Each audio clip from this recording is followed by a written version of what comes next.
This is a request from Wendy to sit here and start talking. So I'm going to sit here and start talking. The subject is how to be a man. I suppose, first of all, how to be a human being. But if you're a man and you're a human being, there are certain questions that you might be asking. Certainly I did. So once upon a time, there was a young man in a town in Yorkshire, kind of town and country kind of set up. And he was growing up wondering what it was to be a man. He'd read a lot of comics, and there were superheroes in the comics that had these fantastic skills like Superman and Spider-Man. And there were modern day equivalents like Judge Dredd, who policed the universe. And there were athletes like Alf Tupper. Alf Tupper was a great athlete, runner, track runner. He didn't really have the resources to compete effectively, but somehow he managed it, that kind of, those kind of stories, adversity to triumph. Anyway, you have to make decisions about how you're going to be, and these decisions start really early. And you look around, I was looking around at the men around me and thinking, do I want to be like that when I grow up? Some people were good at sport. Do I want to be like that? Some people were good talkers, and you think, oh, do I want to be like that? How do they do that? But there was no complete picture of what it would be like to be a man, a good man, to take your place in society. Anyway, now I didn't really get the answers to a lot of these questions until near the end of my life, right? So you're looking at someone who's in the last quarter of their lives, and I didn't really have a map. I found a map, and here's a good map, and we'll start with the map. There are 4 elements to this map. There's a physical body, there's an emotional body, there's a mental body or intellectual body, and there's a unified body, might be called unified field, might be called awareness, might be called spirit. And then we might argue it might be on earth be called soul. So there are lots of different capabilities, in a sense, which need to be developed. So as a young boy, I was good at sport, so I developed that capability. I thought that will make me a man. And I would look at the sporting heroes. Mine were often in football or athletics, but any sport where someone excelled, it would be interesting to me.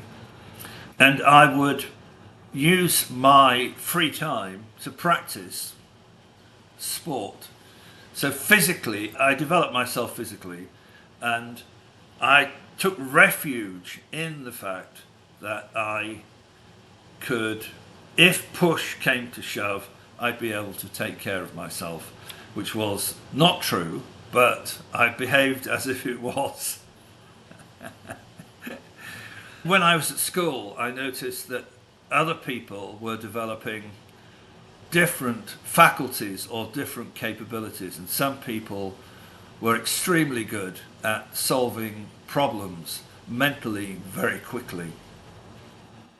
Some people were very good at academic work, and I didn't really give academic work the same sort of attention until I was in my teens, and it was made clear to me that if I didn't improve in that area, there would be consequences I probably would regret. So I eventually started to pay attention to academic work, and like sport, I found that if you practiced it, you get better at it. So I thought, right, okay, I've got this mental or intellectual capacity, and I've got this physical capacity. That's it. I've got the answer to life.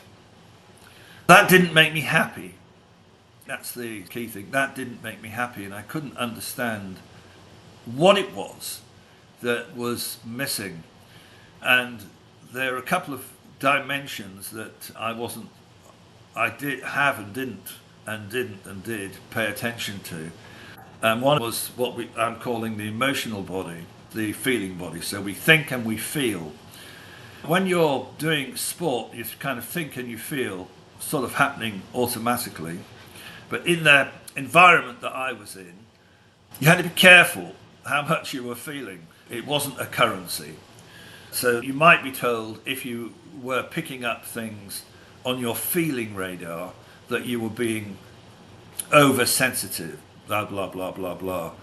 And it was very difficult to know whether your system was something wrong with it. Is there something wrong with my system? Should I be listening to these other people that are telling me what my experience is? And the answer to that is no, you don't really want to be listening to, in general, everyday people that are telling you what your experience is. You want to find your own. So to find my own, I recognized that I shut the tube on the water elements or the feeling body, and I decided to investigate that. And there's quite a lot of richness in that particular pursuit. Everyday world, we talk about the heart. So if you want to talk about the feeling body, you're talking about the heart. Everyday world, the mental body, people are talking about the head. You want to do something, action, it's the physical body. So it seems pretty obvious that we've got this, and we've got this. But they do all need developing. Or they all need care and attention at different times. So if you're an academic and you've got this, people clap. Right? If you're a sports person and you've got this, and it works well, people clap. And if you've got a good heart, if you're a boy, people sneer. They sneer at you for being a wet or something like that. However, if I said to you that if you don't pay attention to this, that you will end up heartbroken, very much like a lot of the grumpy old men that we can turn into, then you'll know that it's certainly not wet to pay attention to how you're feeling and your kind of way of behaving with that. Now you want to keep it in balance, because I walked down the street today in the local city and I have to be careful, right? I'm walking along the pavement and there are people, groups of people, or e-bikes coming in the opposite direction. And if I'm not paying attention, I could easily get injured. I'm walking along the pavement and there are boys or men who are not quite with it, and they really would rather have a fight than walk on down past the pavement. So you have to be alert to this. As a young man, you have to think, well, this isn't very productive. I think I'll do what I can to avoid it. I have to avoid the traffic when I cross the road on foot, because, as you know, cars are impatient to get from A to B, and you have to be very careful that you don't get into a confrontation with a big piece of metal and an irate driver. Then you go and into meetings. You might go to a social event or you might go to a work event, and you have to socialize. So you need some other skills for socializing.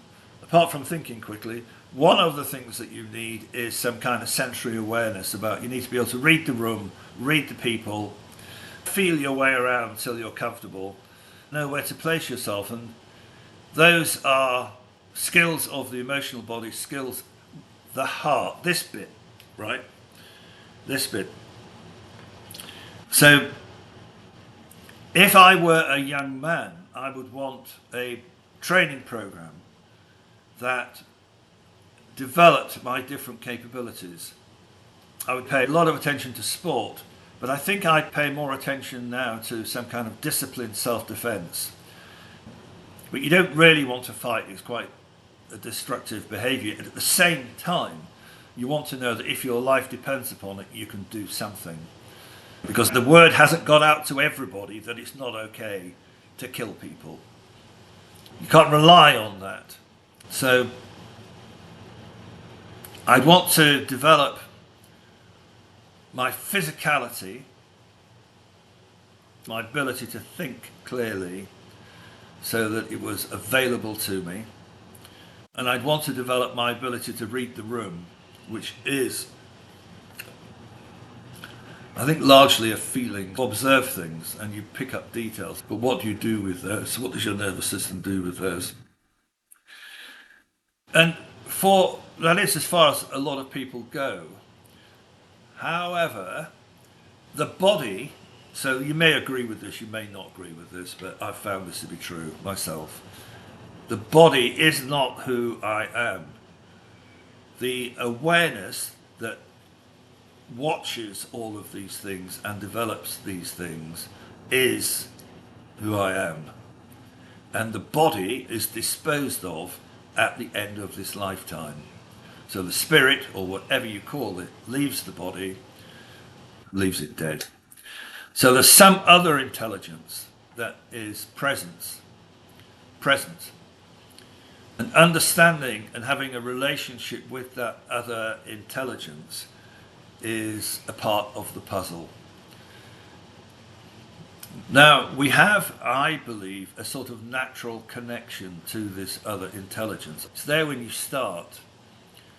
It's there when you're like, when you come out as a baby. It's when you start seeing things. You start meeting people for the first time and you're 3 or 4 years old, 5 years old. And you've got a sort of intelligence that's letting you know what's taking place, which is not something that you've read in a book, and it's not something that you've earned in the gym. And it's not your social awareness set yet because you haven't really been developing it, but there is a kind of awareness there which goes by different names, which is an essential perspective or experience to a happy life. And this is going to be with you all the way through your life. And if, like me, you put it aside at times, then you're going to pay the price. So you really want to be developing the spirit, the intellect, the emotional body, and the physical body. And this combination in balance is going to allow you to do the man thing that this body was brought here to do. So it's going to be able to do stuff.